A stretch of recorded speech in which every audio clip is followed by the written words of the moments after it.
எல்லாருக்கும் வணக்கம். உங்களை ஹெல்த் கேர் மெவரிக் சேனலுக்கு வரவேற்கிறேன். நம்ம கடந்த எபிசோட்ல ஒரு டாக்டர்ஸ் எப்படி அவங்களோட ப்ராக்டிஸை பில்ட் பண்ணலாம் அப்படின்னு சொல்லி வீடியோஸ் நம்ம பார்த்துட்டு இருக்கோம். அந்த வகையில் இன்னைக்கு நம்ம ஒரு ஃபேமஸ் டென்டிஸ்ட்டை நம்ம இன்வைட் பண்ணியிருக்கோம். அவர் வேற யாரும் இல்லை, doctor Mahesh Periyasamy. He is 15 years of experience in this industry. இவரோட கிளினிக் பேர் டென்டல் பே. இப்போ கோயம்புத்தூர்லேயே ஒரு பெஸ்ட் கிளினிக் அப்படின்னா இவர் கிளினிக்கை சொல்லலாம். இவர் வந்து மேக்ஸிலோ ஃபேஷியல் ப்ராஸ்டோடான்டிஸ்ட் அப்படின்ற ஒரு ஸ்பெஷாலிட்டி அவர் பண்ணிட்டு இருக்கிறாரு. இப்போ அவர் எப்படி இவ்வளோ பெரிய ஒரு சக்ஸஸ்ஃபுல்லான ஒரு டென்டல் ப்ராக்டிஸை பில்ட் பண்ணாரு அப்படின்னு கேட்கறதுக்கு நிறைய கேள்விகள் இருக்கு. அவங்ககிட்ட நம்ம போய் கேட்கலாம் வாங்க. Welcome sir. Hello sir, good morning. Thank you for invite. My pleasure. Mahesh sir, இப்போ வந்து டென்டல் பே அதை பற்றி சொல்லுங்கள் சார். டென்டல் பே பார்த்தீங்கன்னா நான் 2012 அதுதான் என்னோடய ஃபர்ஸ்ட் இனிஷியேட்டிவ். நான் வந்து என்னோடய போஸ்ட் கிராஜுவேட் தேர்ட் இயரில் இருக்கும் போது இந்த கிளினிக்கை நான் வந்து ஸ்டார்ட் பண்ணேன். இன்ஷியலாக பார்த்தீங்கன்னா இது நான் செட்டப் பண்ணதில் இன்னொருத்தர் வந்து இதை ஸ்டார்ட் பண்ணிவிட்டு ரன் பண்ணிட்டுருந்தாரு. பட் அவரோட பர்சனல் கமிட்மெண்ட்ஸ் கொஞ்சம் ஷிஃப்ட் ஆனதுனால ஒரு வெளியூருக்கு போகிற மாதிரி இருந்துச்சு. ஸோ அந்த டைமில் இந்த கிளினிக் பார்த்தீங்கன்னா சேலுன்னு எனக்கு தெரிய வந்துச்சு. ஸோ என்னோடய தேர்ட் இயர் ஃபைனல் இயரில் இருக்கும் போதே இந்த கிளினிக்கை வந்து நான் டேக் ஓவர் பண்ணி ஸோ ஃப்ரம் 2012 டில் நவ் நான் வந்து ரன் பண்ணிகிட்ருக்கேன். நான் ஸோ ஆல்மோஸ்ட் 12+ இயர்ஸ் இப்போது போயிருக்கு. ஸோ 2025 இப்போ போயிட்டுருக்கோம் நம்ம. உங்கள் டென்டல் பே கிளினிக்கில் இருக்கக்கூடிய ஃபெசிலிட்டிஸ் என்ன, அதை பற்றி சொல்லுங்கள் சார். எங்களது பார்த்தீங்கன்னா ஒரு ஜென்ரல் டென்டல் கிளினிக்கில் என்னென்ன ஃபெசிலிட்டிஸ் இருக்கோ அது எல்லாமே வச்சுருக்கோம். ப்ளஸ் அது தவிர என்னோட கிளினிக்கு என்ன அப்பார்ட் ஃப்ரம் அதர்ஸ்னு சொல்லணும்னா சிங்கிள் டே க்ரௌன் பிளேஸ்மெண்ட். இப்போ யூஸ்வலாக ஒரு ரூட் கெனால் பண்ணிவிட்டு ஒரு க்ரௌன் மாதிரி ஒரு போடுறீங்க, இல்லை கேப்புன்னு நம்ம ஒரு லேமன் டம்மில் சொல்லுவோம். அது போடுறீங்கன்னா உங்களுக்கு அதை மேனுஃபேக்சர் பண்ணி லேப்லேருந்து ரிட்டர்ன் ஆகி வரத்துக்கு it takes around 4 to 5 days. இப்போ நம்ம கிளினிக்கில் ஒரு சர்டன் ஸ்பெஷலைஸ்ட் எக்யூப்மெண்ட்ஸ் வச்சுருக்கோம். ஸோ அந்த 4 to 5 days ஒர்க் பார்த்தீங்கன்னா it can be done under a day. To be frank ஓப்பனாக சொல்லணும்னா அது ஒரு 1 hourல கூட ஃபினிஷ் பண்ணலாம். என்ன அந்த எக்யூப்மெண்ட் பேர் என்ன? ஸோ அதை பார்த்துட்டிங்கன்னா அந்த கம்பெனி பேர் பார்த்தீங்கன்னா டென்ஸ்ப்ளை இரோனான்னு பேர். அந்த எக்யூப்மெண்ட் பார்த்தீங்கன்னா Prime Scan, Prime Mill and Speed Fire. So it's a set of 3 equipments. முதல்ல நம்ம பல்ல வந்து மெஷர்மெண்ட் பண்ணதுக்கப்புறம் ஸ்கேன் பண்ணுறோம், ஒரு லைட் பேஸ் ஸ்கேனர். ஸோ நம்ம ஃபிசிக்கலாக மேனுவலாக மாவு மாதிரி மிக்ஸ் பண்ணி இம்ப்ரெஷன் பண்ணுறதுக்குலாம் லைட் பேஸ் ஸ்கேனில் பண்ணிவிட்டு அது வந்து ஒரு டிஜிட்டலாக ஒரு கேட் இமேஜாக அது கன்வெர்ட் பண்ணிவிட்டு அப்புறம் கம்ப்யூட்டர் மில்லிங், அதுதான் வந்து ப்ரைம் மில்னு பேர். வித்தின் 20 minutesல ஒரு க்ரௌனை மில் பண்ணிவிட்டு நெக்ஸ்ட் அதோட ஃபயரிங் ப்ராசஸ், அது வந்து ஒரு ப்ரீ சின்டர் ப்ராசஸ் இருக்கும். அது வந்து ஒரு பேக்கிங் ப்ராசஸ் மாதிரி வச்சுக்கோங்க. அது பேக் பண்ணி பேஷண்ட் வாயில் நாங்கள் ஒரு வித்தின் அன் ஹவரில் ஒரு சிங்கிள் க்ரௌன் நாங்கள் வந்து ஃபினிஷ்டு ப்ராடக்டில் ஒரு ஹை ஸ்டாண்டர்ட் யூரோப்பியன் ஸ்டாண்டர்ட்லேயே நாங்கள் என்ன பண்ணுறாங்களோ அது நாங்கள் டேரெக்டாக இங்கே பண்ணலாம். ஸோ அது ஒரு மெயின் இது சொல்லலாம். அடுத்தது என்னென்னு பார்த்தீங்கன்னா இப்போது நம்ம நிறையா நீங்கள் கிளிப் ட்ரீட்மெண்ட் பற்றி கேள்விப்பட்டிருப்பீங்க. குழந்தைங்களுக்கு பல்லு கோணையாக இருக்குது, பெரியவங்களுக்கு பல்லு கோணையாக இருக்குது, கிளிப்பு போட்டு நம்ம இது பண்ணுறோம். இப்போ பார்த்தீங்கன்னா there is something called invisible aligners. Okay. So clip treatment இல்லாமையே நம்ம வந்து பல்ல வந்து குறுக்கடாக இருக்கிற டீத்தை இல்லை கோணையாக இருக்கிற பல்லில் எத்திட்டு இருக்க பல்ல வந்து நம்ம கரெக்ட் பண்ணுறதுக்கு பண்ணலாம். ஸோ அதுக்கு பார்த்தீங்கன்னா ஒரு ஸ்பெஷலைஸ்ட் ஸ்கேனர் வச்சுருக்கோம். ஐட்டெரோ லூமினான்னு பேர். ஐட்டெரோ லூமினா. அந்த லூமினா பார்த்தீங்கன்னா அதுதான் வந்து ஒரு லேட்டஸ்டான ஸ்கேனர் இது. ஸோ அதில் என்ன ஒரு இதுனா அது உங்கள் ஃபுல் ஜாவை ஸ்கேன் பண்ணும். ஸ்கேன் பண்ணிவிட்டு இட் கேன் ஏஐ பேஸ்டாக யூஸ் பண்ணி it can show you how your teeth will look even before starting the treatment. முடிச்சதுக்கப்புறம் உங்கள் பல்லு எப்படி தெரியுமோ, உங்கள் முகம் எப்படி தெரியுமோ, that can analyse and give you a final output too. Okay. So அந்த 2 சிஸ்டம் பார்த்தீங்கன்னா எங்கள் கிளினிக்கில் நாங்கள் வச்சுருக்கோம். So this is one of the revolutionary system. Mostly இதை யூரோப்பியன் ஸ்டாண்டர்ட்ஸில் கூட நம்ம கம்பேர் பண்ணிக்கலாம், யூரோப்பியன் யூஎஸ் ஸ்டாண்டர்ட்ஸில் கம்பேர் பண்ணிக்கலாம் நம்ம. இப்போது நான் இன்ட்ரடக்ஷனில் சொன்ன மாதிரி ஹெல்த் கேர் மெவரிக் சேனல் பார்த்தீங்கன்னா ஒரு ஃபர்ஸ்ட் ஜெனரேஷன் டாக்டர்ஸ். ஓகே. இப்போ பார்த்தீங்கன்னா நிறைய கவர்மெண்ட் காலேஜ் வந்துருச்சு. ஒரு வருஷத்துக்கு ஒரு 30,000 டென்டிஸ்ட் பக்கம் வெளில வராங்க. ஒரு 300 டென்டல் காலேஜ் பக்கம் இந்தியாவில் இருக்குது. டெஃபினட்டாக. அப்போ ஓவர் க்ரௌடட் ஒரு ஸ்பேஸாக இது இருக்கிற மாதிரி இருக்குது. ஓகே. எவரி ஸ்ட்ரீட்டில் கூட ஒரு டென்டிஸ்ட் இருக்கிற மாதிரியான ஒரு க்ரௌடடான ஒரு ஸ்பேஸ், அந்த அளவுக்கு மார்க்கெட்டே இருக்குது. அப்போது ஒரு ஃபஸ்ட் ஜெனரேஷனாக ஒருத்தவங்க வந்து ஒரு படித்து எம்டிஎஸ்ஓ பிடிஎஸ்ஓ படித்து முடிச்சோன்னா அவங்க ப்ராக்டிஸ் ஸ்டார்ட் பண்ணுறாங்க. அப்போ அவங்களுக்கு எப்படி நீங்கள் உங்கள் ப்ராக்டிஸை சக்ஸஸ்ஃபுல்லாக பண்ணலாம் அப்படின்றது தான் இந்த ஒரு சேனலோட கோல்ஸ். அது டென்டிஸ்ட் மட்டும் இல்லை, எல்லா ஸ்பெஷாலிட்டியுமே நம்ம டார்கெட் பண்ணுறோம் ஜென்ரலாக. எஸ். அப்போ அந்த வகையில் நீங்கள் இன்னைக்கு ஒரு சக்ஸஸ்ஃபுல் டென்டிஸ்ட்டாக இருக்கிறீங்க, அதுக்கு உங்களுக்கு எந்த ரிசோர்ஸ்லாம் ஹெல்ப்ஃபுல்லாக இருந்துச்சு, நீங்கள் எப்படி உங்களை அப்டேட் பண்ணிக்கிறீங்க? So even from young age பார்த்தீங்கன்னா எனக்கு என்னோட self development and skill improvement பண்ணணுன்னு எனக்கு ஒரு கிரேவ். நான் எப்போதுமே வந்து ஐ நெவர் சாட்டிஸ்ஃபைட். ஓகே இதுதான் நான் அதில் நிற்க மாட்டேன். அதுக்கு மேலே என்ன பண்ணணும்னு முதல்ல திங்க் பண்ணுவேன், அதை எப்படி செய்யணும்னு அதையும் நான் வந்து ஒரு ஃபார்முலேட் பண்ணிடுவேன். இப்போ நான் உங்களுக்கு சொன்ன மாதிரி 2012 நான் என்னோட பிஜி படிக்கும் போதே இந்த கிளினிக்கை வந்து நான் டேக் ஓவர் பண்ணி நான் ஸ்டார்ட் பண்ணிருந்தேன். ஸோ சர்டன் திங்ஸ் எனக்கு சேலஞ்சிங்காக இருந்து பார்த்தீங்கன்னா, இப்போது காலேஜ் சைடில் சரி அவங்களுக்கு ஸ்பெஷாலிட்டியில் டென்டிஸ்ட்ரி பற்றி எல்லாம் சொல்லி தருவாங்க. But how to run a practice அது வந்து பார்த்தீங்கன்னா it's a learning curve and still இந்த டேட்டில் ஒரு 15 years எக்ஸ்பீரியன்ஸ் இருந்தாலும் I'm still learning towards that curve. Main thing நம்ம என்ன பண்ணணும்னா, ஒரு பிகினராக இருக்குன்னா ஃபர்ஸ்ட் உங்களுக்கு என்ன மாதிரி set of practice you want to practice, சரிங்களா? என்ன செட் ஆஃப் ப்ராக்டிஸ்னா? ஸோ இப்போ என்ன சொல்கிறேன்னா, இதர் நீங்கள் வந்து இப்போ டென்டிஸ்ட்ரியில் பார்த்தீங்கன்னா எனி மெடிக்கல் ஃபீல்டு பார்த்தீங்கன்னா நீங்கள் ஒரு கிளாஸ் ப்ராக்டிஸும் பண்ணலாம், மாஸ் ப்ராக்டிஸும் பண்ணலாம். இப்போ மாஸ் ப்ராக்டிஸ்னால் ஒரு நாளைக்கு நீங்கள் ஒரு 50 பேர் 60 பேர் அத்தனை பேஷண்ட்டை பார்க்குறது. கிளாஸ் ப்ராக்டிஸ்னால் ஒரு 5 to 10. ஓகே, ஸோ ரெண்டுக்கும் மேஜர் டிஃப்ரென்ஸ் என்னன்னா number of patients which you gonna see at a particular time of the day. So இப்போ நீங்கள் ஒரு நாளைக்கு ஒரு 50 பேஷண்ட் நீங்கள் பார்க்கணுன்னா every patient has their own dental issues. அவங்களுக்கு நீங்கள் ட்ரீட் பண்ணுற ப்ரொசீஜர் வேறு. Okay, everything takes time. நீங்கள் ஒரு 50 பேஷண்ட்டை நீங்கள் ஒன் டேல கவர் பண்ணணுன்னா உங்களோட ஒர்க்கிங் ஹவர்ஸ் 8 to 10 hours வச்சுக்கோங்க. அது எத்தனை பேர் உங்களால் பார்க்க முடியும், எவ்வளோ எஃபிஷியண்ட்டாக உங்களால் அந்த ஒர்க் பண்ண முடியும். And also ஃபெட்டிக் also sets. உங்களுக்கு ஒரு நாளைக்கு நீங்கள் 4 to 5 hours கண்டினியூஸாக ஒர்க் பண்ணலாம், அப்புறம் ஒரு break, then again 4 to 5 hours work பண்ணலாம். But the number of patients ஜாஸ்தி வர பர் டேல your efficiency goes down. Of course we are humans, நம்ம வந்து ரோபோ மாதிரி கண்டினியூஸாக ஒர்க் பண்ணது கஷ்டம். ஸோ என்னோட goal even from the day 1 was a class practice. ஒரு நாளைக்கு இத்தனை செட் ஆஃப் பேஷண்ட் பேக்கிறோம், அவங்களோட அப்பாயின்மெண்ட்டை ப்ராப்பராக நம்ம டைமிங் பண்ணுறோம். அந்த ப்ராப்பர் டைமிங்கில் அவங்களுக்கு என்னோட 100% ஆஃப் த கேர் அண்ட் ஸ்கில்லை வந்து அவங்களுக்கு நான் யூஸ் பண்ணி அவங்களோட ட்ரீட்மெண்ட்டை ஒரு எஃபிஷியன்ட் வேல பெயின் ஃப்ரீ முகையில் செய்யறதுக்கு தான் என்னோட கோலாக வச்சுருந்தேன். ஸோ நீங்கள் கேட்கலாம் சார், இப்போ மீதி பேஷண்ட் வந்தேன்னு பண்ணால் எமர்ஜென்சி கேஸ்னால் டெஃபினட்டாக நாங்கள் சேம் டேயில் பார்த்துருவோம். இன்கேஸ் எமர்ஜென்சி இல்லை, ஒரு கன்சல்டேஷன் தான், அதை பார்த்துட்டு என்னோட டியூட்டி டாக்டர்ஸ் அவங்க பார்த்துட்டு என்ன அந்த டைமில் பண்ணணுமோ பண்ணிவிட்டு தென் அவங்களோட ஸ்பெசிஃபிக் ட்ரீட்மெண்ட்டுக்கு என்னோட அப்பாயின்மெண்ட்க்கு ஏற்ற மாதிரி அவங்க கம்ஃபர்டபுள் டைமிங் அப்பாயின்மெண்ட்க்கு ஏற்ற மாதிரி நான் போட்டு இன் பர்சனாக நாங்கள் ட்ரீட் பண்ணுவோம் நாங்கள். ஸோ இந்த இதில் பார்த்தீங்கன்னா I was able to give my 100% to them every time every part of the day and all this years too. Till now I practice the same. ஒரு 5 to 10 பேஷண்ட்ஸ் பார்க்குறோமா, ப்ராப்பராக அவங்களுக்கு அப்பாயின்மெண்ட் பேஸ் அவங்க டைமிங்கை இது பண்ணிவிட்டு நாங்கள் பண்ணுறோமா, this is what I do. Instead of just seeing ஒரு 100 patients ஒரு நாளைக்கு பார்த்துட்டு எல்லாத்துக்கும் அறக்க பறக்க செஞ்சு so the new beginners they have to see what they have to do. இன்னொன்று அவங்களோட செட்டப் எந்த மாதிரி அவங்க எஸ்டாப்ளிஷ் பண்ணணுன்னு. ஃபார்ச்சுனேட்லி எனக்கு பார்த்தீங்கன்னா ப்ரீவியஸாக வந்தவர் பார்த்தீங்கன்னா ஹீ ஹஸ் கிவன் முதலே ஒரு இனிஷியல் பேசிக் செட்டப்ஸ் வச்சுருந்தாரு. அதில் நான் கொஞ்சம் பெட்டராக பண்ணிவிட்டு இம்ப்ரூவ்மெண்ட் பண்ணியிருக்கேன். அண்ட் ஆல்சோ இப்போ நியூ கிளினிக் ஒரு வித்தின் இயர் நம்ம 2024 ஃபெப் மந்தில் நாங்கள் இனாக்ரேட் பண்ணோம். அதுவும் வந்து ப்ராப்பர் செட்டப்பில் பண்ணிருக்கோம். ஏதாவது ரிசோர்ஸஸ் இங்கெல்லாம் இந்த மாதிரி உங்களை அப்டேட் பண்ணிக்கோங்கன்னு ஏதாவது ஆப்ஷன்ஸ்? இப்போ இருக்க கரண்ட் இன்டர்நெட் இதில் most of the resources is in palm of your hand. நீங்கள் ஃபோனில் ஒரு இன்டர்நெட் வச்சுருந்தாலே நீங்கள் என்ன மாதிரி ரிசோர்ஸஸ் வேணால் நீங்கள் பண்ணலாம். எனக்கு ஹெல்ப் ஆனது மோஸ்ட்லி இப்போ பார்த்தீங்கன்னா YouTube and other social media. இப்போது யூரோப்பில் யூஎஸ்லாம் பார்த்தீங்கன்னா அவங்க நம்மளோட ஆல்மோஸ்ட் ஒரு 10 to 15 years in front of இருக்காங்க. ஸோ அவங்களோட level of practice, level of treatment எப்படி பண்ணுறாங்க, நம்மளுக்கு ஒரு பேசிக்காக வேணால் நம்ம அவங்களோட சேனல்ஸு இல்லை அவங்களோட பாட்காஸ்ட்டு இல்லை அவங்க அஃபிஷியல் ட்ரீட்மெண்ட் பேஸ்ட் சேனல்ஸ்லாம் இருக்குது, அதை பார்த்து கூட நான் நிறைய அப்டேட் பண்ணியிருக்கேன். இன்னொன்று பார்த்தீங்கன்னா நம்ம ஊர்லேயே பார்த்தீங்கன்னா there are lots of programmes. We call it is continuous dental education programme பேர். அது லோக்கல்லையும் பண்ணுறாங்க, ஸ்டேட் லெவல்லையும் பண்ணுறாங்க.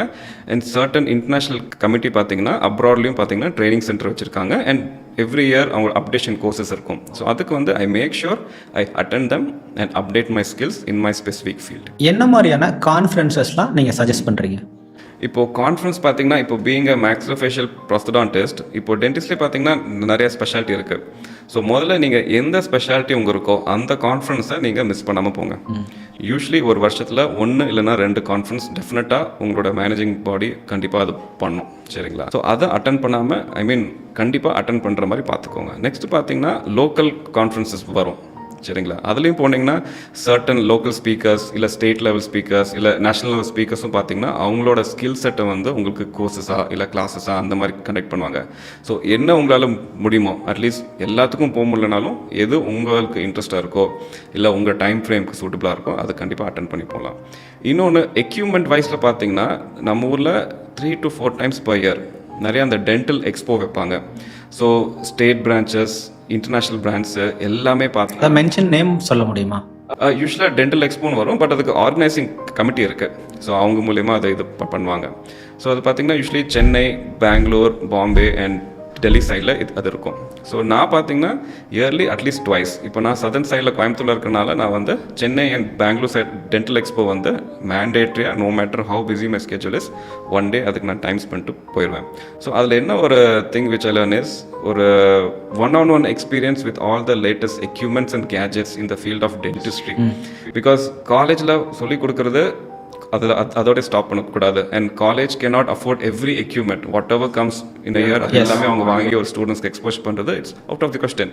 ஸோ நீங்கள் ஒரு இன்ட்ரெஸ்ட்டாக பண்ணிவிட்டு அதை வந்து நீங்கள் போய் பார்த்து உங்கள் ப்ராக்டிஸ்க்கு என்ன செட் ஆகும், இல்லை ஒரு ஃபியூச்சர் இன்வெஸ்ட்மெண்ட்டாக பண்ண முடியுமான்னு பார்த்துட்டு பண்ணணும். ஃபார் என்னோட ஒரு பர்சனல் எக்ஸ்பீரியன்ஸ் சொன்னால், இப்போது இருக்கிற அந்த மில்லிங் மிஷின், அந்த ஸ்கேனர் மிஷின் பார்த்தீங்கன்னா I started vending for that 2018. But I purchased in 2024. 2008 பார்த்துட்டு இருந்தீங்க அந்த மிஷின்? பார்த்துட்டு அதை டெமோ பண்ணிட்டு அவங்க கம்பெனி ஹெட் குவார்ட்டர்ஸ் போய் அவங்களையும் ஒரு 1 டே இருந்து ட்ரைனிங் எடுத்துட்டு வெதர் என் ப்ராக்டிஸ்க்கு நம்ம ஊர் பாப்புலேஷனுக்கு இது பெனிஃபிட்டாக இருக்குமா, இல்லை எப்படி அதை வந்து டர்ன் ஓவர் பண்ண முடியும். ஸோ எவ்ரி திங் அசஸ் பண்ணி it took some years, but ஃபைனலாக I was able to incorporate. ரீசெண்டாக நீங்கள் பர்ச்சேஸ் பண்ண வேறு ஏதாவது எக்யூப்மெண்ட்ஸ் ஏதாவது இருக்கா, அதை பற்றி சொல்லுங்கள்.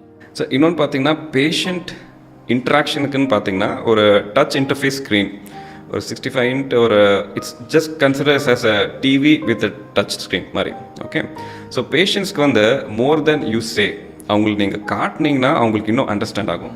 பிகாஸ் நான் இதே ஃபீல்டில் இருக்கனால நான் என்ன பேசுகிறேன்னு எனக்கு தெரியும். பட் பேஷண்ட் வந்து ஒரு காமன் பர்சன், ஒரு லேமேன் பர்சன். நான் என்னோட மைண்ட் செட்டுக்கு நான் பேசிகிட்டு இருந்தேன்னா they will not understand. But அவங்களுக்கு நான் என்ன செய்ய போகிறேன், என்ன எப்படி இருக்கும், அதை வந்து ஒரு ஸ்க்ரீனில் போட்டு காட்டும் போது அவங்களுக்கு அண்டர்ஸ்டாண்ட் ஆகும். இப்போ ஒரு பேஷண்ட்டுக்கு வந்து அதே மாதிரி ஒரு பல் இப்படி இருக்குது, அவங்களுக்கு இந்த மாதிரி கரெக்ட் பண்ணி ஸ்ட்ரைட் பண்ணி கொண்டு வரணும். அவங்களுக்கு ப்ரீவியஸ் ட்ரீட்மெண்ட் செஞ்ச ஃபோட்டோகிராஃப்ஸ் இல்லை வீடியோகிராஃப்ஸ், இது வந்து ஒரு பில்டிங் கட்டுறதுக்கு முன்னாடி ஒரு 3D விஷுவலைசேஷன் பண்ணுற மாதிரி நான் காட்டினேன்னா they will be able to understand much better என்ன மாதிரி ட்ரீட்மெண்ட் நம்ம பண்ண போகிறோம். அவங்களுக்கும் ஒரு செல்ஃப் கான்ஃபிடன்ஸ் வரும். ஓகே டாக்டர் இதுதான் சொல்லியிருக்காரு, நம்மளுக்கு இது வரும். So ultimately it raises your confidence from the patient. இதோட பட்ஜெட் என்ன? ஸோ இந்த டச் ஸ்க்ரீன் இன்டர்ஃபேஸ் பார்த்தீங்கன்னா அது ஜஸ்ட் 1 lakh தான். அது ஒன்றும் பெரிய அமௌண்ட் இல்லை. உங்களோட இந்த கரியரில் நீங்கள் ரீசெண்டாக இல்லை இந்த 15 இயர்ஸ் 14 இயர்ஸ் டைம் ஃப்ரேமில் ஒரு செட்பேக் இருக்குது, அது அந்த செட்பேக் நினச்சி நீங்கள் ரொம்ப வருத்தப்பட்டிருப்பீங்க. டெஃபினட்டாக அப்புறம் இது ஏன் இப்படி ஆயிடுச்சுன்னு சொல்லி. ஆனால் இன்றைக்கி அந்த செட்பேக் தான் உங்களுக்கு ஒரு அட்வான்டேஜாக இருக்கும் அப்படின்னா எந்த ஃபெயிலியரை சொல்லுவீங்க? ஸோ ஆக்சுவலி பார்த்தீங்கன்னா அகெயின் இது வந்து ஒரு ப்ரீ கோவிட் எரா நான் சொல்லலாம். 2018-19 நான் சொல்லலாம். ஸோ என்னோட பழைய கிளினிக் பார்த்தீங்கன்னா நான் 6th ஸ்ட்ரீட் KK புதூர் அங்கே தான் நான் இருந்துச்சு. சரிங்களா, சாய்பாபா காலனியில். ஸோ என்னோட கிளினிக்லேருந்து நான் அந்த 2012 எஸ்டாப்ளிஷ் பண்ண கிளினிக் பார்த்தீங்கன்னா it's rental place. So at one point every ப்ராக்டிஷனோட மெயின் கோல் என்ன, நம்மளே ஒரு ஓன் செட்டப் நம்மளோட போட்டு நம்ம பண்ணணும்னு ஒரு கோல் இருக்கும். So again being a common dentist எனக்கும் அதே கோல் இருந்துச்சு. ஸோ என் கிளினிக்லேருந்து 2வது plot which was ideal for me. ஒரு 5 to 6 cents இருந்துச்சு. அதில் ஒரு 2 story பில்டிங் கட்டுற மாதிரி பிளானிங் வாஸ் தேர். ஸோ அதோட ஓனரை வந்து பார்த்திங்கன்னா அவங்க 2 to 3 years நாங்கள் சேஸ் பண்ணி யார் என்னென்ன கண்டுபிடிச்சி அண்ட் உட்காந்து பேசி ஆல்மோஸ்ட் ஒரு 1.5 years கண்டுபிடிச்சதுக்கப்புறம் போஸ்ட் கோவிடில் we started sitting and speaking to them and எல்லாம் பண்ணி almost on the day of advance கொடுக்குற வந்த டேயில் பார்த்திங்கன்னா டியூ டு சம் ரீசன்ஸ் அவங்க அதை கேன்சல் பண்ணிட்டாங்க. அது என்ன ரீசன் சொல்ல முடியல, பட் கேன்சல் பண்ணிட்டாங்க. ஸோ அது ரொம்ப ஒரு செட்பேக் இருந்துச்சு எனக்கு. பிகாஸ் பழைய கிளினிக் பக்கத்துலேயே ஒரு ஸ்பேஸ் இருக்குது நம்மளுக்கு. ஸோ பேஷண்ட்டுக்கு ரொம்ப தூரமாக போவேன்னா இருக்கிற பேஷண்ட் அப்படியே நான் வந்து ட்ரான்ஸ்ஃபர் பண்ணிடலான்னு எல்லாம் ஒரு ட்ரீம்ஸில் இருந்தோம். பட் அது ரொம்ப செட்பேக்காக இருந்துச்சு. பட் அந்த செட்பேக் வந்தனால தான் பார்த்திங்கன்னா இப்போது ஒரு பெட்டர் பிளேஸை நான் பார்த்து நல்ல ஒரு good visibility with good parking space and main ரோட்லேயே I was able to get this. So அது ஒரு செட்பேக்காக அப்போ ரொம்ப ஃபீல் பண்ணதான். பட் இப்போது I'm happy for that setback. ஒரு பெட்டர்மெண்ட்டுக்கு வந்துச்சுன்னு ஃபீல் பண்ணலாம். ஸோ இனிஷியல் டேஸில் உங்களுக்கு ஒரு செட்பேக் வருதுன்னு ஃபீல் பண்ணாதீங்க. அது ஒரு பெட்டர்மெண்ட்டாக தான் கண்டிப்பாக ஆகணும். என்னோட பர்சனல் எக்ஸ்பீரியன்ஸ் நான் ஃபீல் பண்ணேன். நீங்கள் முன்னாடி டிஸ்கஷனில் சொன்னீங்க நீங்கள் ஒரு 2015 கூட ஒரு கிளினிக் பண்ணீங்கன்னு சொல்லி, அதை பற்றி சொல்லுங்களேன். ஸோ இப்போ பார்த்தீங்கன்னா இப்போது என்னோட PG முடிச்சதுக்கப்புறம் 2013 PG ஃபினிஷ் பண்ணேன். முடிச்சதுக்கப்புறம் பார்த்தீங்கன்னா என்னோட initial practice was going good. So எல்லாத்துக்கும் ஒரு க்ரேஸ் இருக்கும். ஒரு இதில் நான் வந்து சூப்பராக பண்ணேன்னா இன்னொன்று இது நான் ஸ்டார்ட் பண்ணணும். ஸோ நானும் அந்த ட்ராப்பில் விழுந்தேன். ஸோ என்னோட செகண்ட் பிளேஸ் பார்த்தீங்கன்னா நான் வந்து RS புரம் நல்ல ஒரு ஹார்ட் ஆஃப் த சிட்டி நல்ல ஒரு பார்ஷன் ஏரியாவில் ஒரு சிக்னிஃபிகண்ட் அமௌண்ட்டில் நான் வந்து இன்வெஸ்ட் பண்ணி ப்ளேஸ் பண்ணேன் நான். பட் அதில் என்ன ஒரு ட்ராபேக்னு சொல்ல முடியாது. மேபி அந்த டைமில் ஒரு அவுட் ஆஃப் ரிசோர்ஸஸில் நான் இருந்தேன்னா, என்னோட கிளைண்ட் பேஸ் நான் எப்படி சொன்னேன் உங்களுக்கு, ஒரு class practice, it's not a master practice. So every patients they want to see me. நான் ட்ரீட் பண்ணணும் இல்லையோ, அட்லீஸ்ட் நான் உங்களுக்கு ட்ரீட் பண்ணும்போது என் ப்ரெசன்ஸ் அங்கே இருக்கணும், இல்லை டாக்டர் இருக்கணும், அவரோட கைடன்ஸ் தேவைன்னு they do feel it. So 2 இடத்துக்கும் பார்த்தீங்கன்னா என்னால் வந்து என்னோட resources as a time, as a person, I was not able to give to my patient. So ultimately பேஷண்ட்டோட பார்த்தீங்கன்னா the appointment duration, still my patients wanted to see me. Okay. But என்னென்னா அவங்க வந்து என்னை பார்க்குற அப்பாயின்மெண்ட் செட்ஸ் வந்து ரொம்ப தள்ளி போக ஆரம்பிச்சது. ஒரு 2-3 நாளில் ஒரு அப்பாயின்மெண்ட் கொடுக்குறது அது 1 வீக் 10 டேஸாக சேஞ்ச் ஆரம்பிச்சிச்சு. ஸோ பார்த்தேன் நான் இந்த ஏஜில் இந்த மாதிரி டைமில் நம்ம 2 இடத்துலையும் டைம் ஸ்பெண்ட் பண்ணிட்டு ஹெல்த் ஸ்பாயில் பண்ணுமான்னு நான் ஃபீல் பண்ணேன். ஸோ ஒரு நியூ பட்டிங் அவங்க தான் இப்போ தான் படித்து முடிச்சு வந்திருந்தாங்க. அவங்களுக்கு என்னோட ப்ராக்டிஸ் அப்படியே நான் வந்து ட்ரான்ஸ்ஃபர் பண்ணிட்டேன். என்னோட பழைய ப்ராக்டிஸ் சாய்பாபா காலனியில் அதே நான் கண்டினியூ பண்ணிட்டேன் நான். இது ஒரு பர்சனல் செட் பேக்னு சொல்ல முடியாது, it is a personal experience. நான் அதை பண்ணிக்கிறேன் நான். ஓகே. ஸோ இப்போ ஒரு டென்டிஸ்ட் இருக்காங்க, அவங்க படிச்சு முடிச்சுட்டு வெளில வராங்க. காலேஜுக்கு முன்னாடி ஒரு பெரிய ஒரு பில் போர்டு மாதிரி வைக்கணும், அதில் என்ன எழுதுவீங்க? அவங்க காலேஜ் மேலே இல்லைங்களா, அவங்க கிளினிக் மேலே இல்லைங்களா? அவங்க காலேஜ் படிச்சு முடிச்சுட்டு வெளில வராங்க. So one big billboard. ஒரு கிளினிக்னால என்ன பில் போர்டு வைக்கணும்? கிளினிக் இல்லை, காலேஜ்லேருந்து படிச்சு முடிச்சு ஸ்டூடெண்ட்ஸ்லாம் வெளில வராங்க, பிடிஎஸ் எம்டிஎஸ். ஓகே. அதுக்கு வெளில ஒரு பில் போர்டு வைக்கணும். அதில் என்ன எழுதுவீங்க? என்ன எழுதணும்? Invest in your self improvement. Because டென்டிஸ்ட்ரியும் சரி, மீதி மெடிக்கல் ஃபீல்ட்ஸிலே every day there is something new. Every year there something new equipment or something comes. Okay. So நீங்கள் அதை உங்களோட டைம், உங்களோட மணி, உங்களோட இன்ட்ரெஸ்ட்டை நீங்கள் இன்வெஸ்ட் பண்ணி அதை நீங்கள் செல்ஃப் அப்கிரேட் பண்ணிங்கன்னா தான் இப்போ இருக்க கரண்ட் ட்ரெண்டில் யூ கேன் சர்வைவ். நீங்கள் அதே ஒரு 50-year-old ப்ராக்டிசிங் டெக்னிக் 10 to பழைய இதை நீங்கள் ப்ராக்டிஸ் பண்ணிட்டு இருந்தீங்கன்னா you will be left behind. Because நம்ம பேஷண்ட்ஸ், நம்ம கிளைண்டர்ஸ் பார்த்தீங்கன்னா இப்போ சோஷியல் மீடியா எல்லாம் இது பார்த்தீங்கன்னா தேர் அப் டு டேட்டாக இருக்காங்க. முதல்ல மாதிரி வேர்ட் ஆஃப் மவுத்தும் இல்லாமல் இப்போ ஒரு இன்ஃப்ளூயன்சஸ் மூலிமா இல்லை சோஷியல் மீடியா இன்ஃபர்மேஷன் மூலிமா அவங்க உங்கள்கிட்ட வந்து அப்ரோச் பண்ணுறாங்க. So you have to be updated more then your patient to educate தம். அவங்க உங்களோடய ஜாஸ்தியாக இருந்தவங்க எனக்கு இது தெரியாதுன்னு நீங்கள் ஒரு லுக் விட்டிங்கன்னா அவங்க உங்கள் மேலே இருக்க கான்ஃபிடென்ஸே போயிடும். ஸோ உங்களோட செல்ஃப் இம்ப்ரூவ்மெண்ட்டுக்கு நீங்கள் இன்வெஸ்ட் பண்ணுங்கள். ஸோ செல்ஃப் இம்ப்ரூவ் என்னது, invest on your self improvement. அதுதான் நான் வந்து போடுவேன். ரீசெண்டாக உங்களை நீங்கள் அப்படி இம்ப்ரூவ்மெண்ட் பண்ணிக்கிட்ட விஷயம்னா நீங்கள் என்ன கற்றுக்கிட்டீங்க? ரீசெண்டாக பார்த்தீங்கன்னா இப்போது இது ஒரு ட்ரெண்டிங்கான டாபிக்னு சொல்லலாம். எங்கள் ஃபீல்டில் ஒரு டென்டிஸ்ட் வந்து எப்படி ஒரு கண்டென்ட் க்ரியேட்டராக பண்ணலாம். ஸோ வீடியோ எடிட்டிங்லேருந்து சரி, ஃபோட்டோ இதுலேருந்து சரி, வீடியோ எப்படி பண்ணுறதுன்னு சரி, அது ஒரு கேஷ் கோர்ஸ் மாதிரி நான் பண்ணி இது பண்ணேன். பிகாஸ் இப்போ எல்லாமே பார்த்தீங்கன்னா மோர் தென் சொல்ல முடியாது, ஈக்குவலி நாங்கள் ட்ரீட்மெண்ட் பண்ணுறதும் ஸ்கில்ஃபுல்லாக பண்ணோம், வீடியோ க்ரியேட் பண்ணுறதும் நாங்கள் ஸ்கில்ஃபுல்லாக பண்ணோம். Because to survive video editing and social media presence is must இந்த கரண்ட் ட்ரெண்டில். அண்ட் இந்த ட்ரெண்ட் பார்த்தீங்கன்னா போக போக இன்னும் இன்க்ரீஸ் ஆகும். So content creator, so part of the time நாங்கள் அந்த இதுக்கும் பார்த்தீங்கன்னா நாங்கள் அலோகேட் பண்ணுறோம். நாங்கள் உங்ககிட்ட இருக்கக்கூடிய ஒரு அன்யூஷுவல் ஹேபிட்டு, அது எப்படி உங்களோட கிளினிக்கு உங்களோட ப்ராக்டிஸ்க்கு ஹெல்ப்ஃபுல்லாக இருக்குது? அன்யூஷுவல் ஹேபிட் இப்போது எனக்கு பார்த்தீங்கன்னா I like to go to gym. சரிங்களா? பர் வீக்கில் 7 days இருந்தால் அதில் 5 to 6 days நான் டெஃபினட்டாக ஜிம் போயிடுவேன், irrespective of my patient schedule and thing. அதில் நான் either morning, afternoon and night. Okay, எப்படி இருக்கோ அதுக்கேற்ற மாதிரி அலோகேட் தட். ஸோ இதில் போகிறனால என்னென்னா your mental acuity, your mental strength and டெஃபினட்டாக ஒரு இம்ப்ரூவ்மெண்ட் இருக்குது இதில். அண்ட் பார்த்தீங்கன்னா எவ்வளோ தான் டயர்டாக இருந்தாலும், எவ்வளோ தான் நான் பேஷண்ட்ஸ் பார்த்து ஒரு மாதிரி எனக்கு கை கால் வலி இருந்தாலும், அந்த ஜிம்மில் போய் நான் ஒரு எக்ஸசைஸ் பண்ணும்போது, ஒரு ரெசிஸ்டன்ட் ட்ரைனிங் செய்யும் போது I become refreshed then getting tired. So when I come back from my gym, நான் வந்து ஒரு புது லெவல் ஆஃப் ஒரு எனர்ஜியோட இதோட பண்ணுறேன். அண்ட் அஃப்கோர்ஸ் சம்டைம்ஸ் மூடு ஒரு மாதிரியாக இருக்கும், சம்டைம்ஸ் பசியோடு இருப்போம். But no matter what, I have my food, I go to my gym, I hit the thing, come back. அது ஒரு ஸ்ட்ரெஸ் பஸ்டர்னே சொல்லலாம். So once you are destressed, உங்களோட personal life both professionally, personally and also your mental tiredness இருந்தாலும் that goes off. So எனக்கு gym, but மீதி பேருக்கு அது சைக்கிளிங்காக இருக்கலாம், என்ன வேணா இருக்கலாம். ஸோ உங்களுக்குன்னு ஒரு ஸ்பெசிஃபிக்காக ஒரு ஸ்போர்ட் அது நீங்கள் விட்ஹோல்ட் பண்ணிக்கோங்க. That will also keep you disciplined. Because என்ன தான் நீங்கள் no matter money you have, உங்கள் பாடியை நீங்கள் இம்ப்ரூவ் பண்ணணும், மென்டல் ஸ்டெபிலிட்டியை இம்ப்ரூவ் பண்ணால் அதுக்கு நீங்கள் ஒர்க் அவுட் பண்ணாதான், அது எனிவேயாக இருக்கலாம் நீங்கள். ரைட். ஸோ எப்படி டைம் அலோகேட் பண்ணுறீங்க, என்ன டைம் போவீங்க? சார் அதான் பார்த்தீங்கன்னா இப்போ நான் போகிற ஜிம் பார்த்தீங்கன்னா தே open from morning 5 PM till night 10. So I have a wide range of timing there. So most of my, I'm not a morning person, open சொல்லணும்னா சரிங்களா, because I have a small kid. Night எல்லாம் தூங்க வச்சுட்டு முடிக்கிறதுக்கு அதுக்கப்புறம் என்னோட கொஞ்சம் ஒர்க்லாம் இருக்கும், அதெல்லாம் நான் பண்ணி முடிச்சுட்டு தூங்கிறதுக்கு it takes bit of time, 11:30, 12, sometimes 12:30 கூட ஆயிடும். ஸோ மார்னிங் எழுந்து போகிறது it's out of the question. So mostly my afternoon, இப்போ எங்களோட மார்னிங் செஷன் பார்த்தீங்கன்னா from 10 to 1:30, maximum 2. So 2:30 to 4 I allocate that time. So என்னோட ரெசிஸ்டன்ஸ் ட்ரைனிங் அண்ட் கார்டியோவும் அதில் இன்க்ளூட் பண்ணிக்குவேன். இன்கேஸ் மத்தியானம் என்னால் முடியல, I'm not able to go because of any personal work, இல்லை வெளியில் ஒரு கமிட்மெண்ட் இருக்குது, இல்லை பேஷண்ட் ஒர்க் இருக்குன்னா, கிளினிக் பார்த்தீங்கன்னா I finish up by 8. Okay, 8:30 to 10 அந்த மாதிரி டைமில் 5 to 6 days per week டெஃபினட்டாக போயிடுவேன். இன்கேஸ் ஏதோ ஒரு நாளில் முடியும்னா சண்டே அதை காம்பன்சேட் பண்ணிக்குவேன். So I make sure I go, and this also helps me to create a timetable. இது இந்த டைமில் பண்ணலாம், எஃபிஷியண்ட்டாக பண்ணலான்னு அதை கண்டினியூ பண்ணணும். பிகாஸ் நிறைய பேர் வந்து எனக்கு ஒர்க் இருக்குது, எனக்கு டைம் கிடைக்கல, அது கிடைக்கல, ரீசன்ஸ் வேணும்னு நம்ம ஃபைன் பண்ணிடலாம். But if you said time table, அதை நீங்கள் ஃபாலோ பண்ணிங்கன்னா என்ன ஆனாலும் அதை நீங்கள் ஃபாலோ பண்ணிடுவீங்க நீங்கள்.